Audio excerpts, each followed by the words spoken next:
This video will present the clinical diagnostic criteria for acute pericarditis based on the 2015 ESC guidelines. The official guidelines can be found online via the link below. A diagnosis of acute pericarditis should be made when at least two of the following criteria are present. Pericarditic chest pain, that is sharp and pleuritic pain that is improved by sitting up and leaning forward. Pericardial friction rub, that is a superficial scratchy or squeaking sound best heard with the diaphragm of the stethoscope over the left sternal border.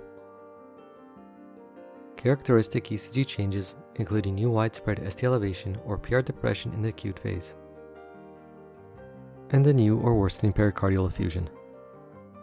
Additional supportive findings, such as elevated markers of inflammation or radiographic evidence of pericardial inflammation, may also support the diagnosis.